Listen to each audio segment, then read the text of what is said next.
সম্পত্তির লোভে কাকাকে চলন্ত ট্রেনের সামনে ধাক্কা দিয়ে ফেলে হত্যার অভিযোগ উঠল ভাইপোর বিরুদ্ধে। সোমবার রাতে রায়গঞ্জের কুমারডাঙ্গি এলাকায় রেললাইন থেকে মৃতদেহ উদ্ধার হয়। মৃতের নাম মদন সাহা, তার বাড়ি রায়গঞ্জের কাঞ্চনপল্লী এলাকায়। অভিযুক্তের নাম প্রসেনজিৎ সাহা ওরফে রানা। পেশায় তিনি প্রাথমিক শিক্ষক। সম্পর্কে তিনি মদন বাবুর ভাইপো। ঘটনার পর থেকেই অভিযুক্ত পলাতক।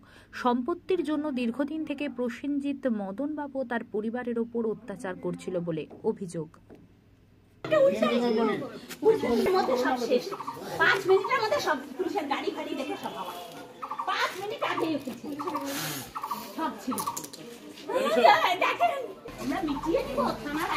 বড়বাবুকে এগুলা পড়তে পড়াইছে, পারিবারিক কেস কোনোদিন থানায় যায় নিয়ে গিয়ে ধাক্কা দিয়ে ফেলে মেরে দিয়েছে। ও বুঝতে পারেনি পাড়ার লোক এতটাই ভালোবাসে।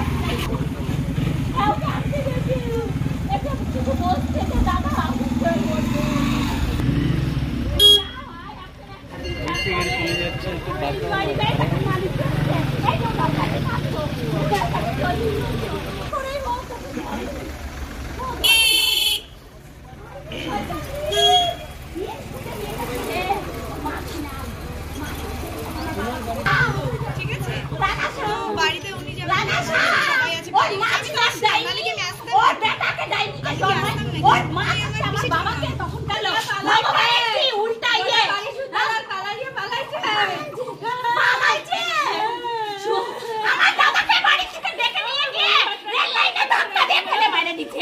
কি নাম দিয়েছে আপনার? সংঘমিত্রা সাহা। কে মারা গেছে? আমার বাবা। কি হয়েছে ঘটনাটা? কি অভিযোগ? ঘটনাটা প্রায় আমাদের বাড়িতে এসে অ্যাটাক করতো, নেশাগ্রস্ত অবস্থায় প্রায় ধমকি দিত। কালকে আমার বাবাকে নিয়ে গিয়ে মেরে ফেলেছে। ওর নানান দাবি থাকতো আমাদের কাছে। আজকে যখনই আমাদের বাড়িতে একটা ভাই দাদা নেই, ও সুযোগে সব সময় আসতো। পুকুরের কাছে ওকে ভাগ দিতে হবে, পুকুরে গাড়ি রাখবে, মাছ চাষ করবে। আমাদেরকে বলতো তোরা তো দুই মেয়ে, কি করবি আমার, তোরা তো আমাকে দেখে ভয়ে ভয়ে থাকিস। গত সোমবারে আমাদেরকে থ্রেট করে গেছে। আমাদের কাছে সব রেকর্ড, ভিডিও, সব এভিডেন্স আছে। প্রসেনজিৎ সাহা, প্রাইমারি স্কুলের টিচার। কেউ হয় না, আমার কেউ হয় না। প্রসেনজিৎ সাহা এখানকার পাড়ার লোক সবাই রানা নামে চেনে।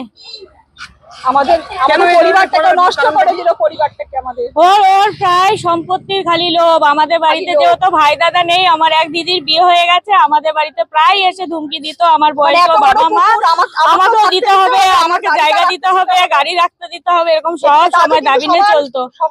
গত সোমবারে আমাদেরকে বলে গেছে আমি তোর বাবাকে ছাড়বো না, বাবাকে মারবো, এ করবো। প্রচুর আমাদের থ্রেট করে গেছে, ভাঙচুর করছে বাড়ি।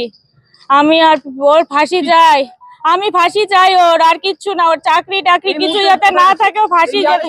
জানি না, ও নিখোঁজ, বাড়ি ঘর আটকানো, তালা মেরেও চলে গেছে। পাড়ার লোকরা দেখছো হাসতে হাসতে স্কুটি নিয়ে গেছিল। পাড়ার লোক কি বললো?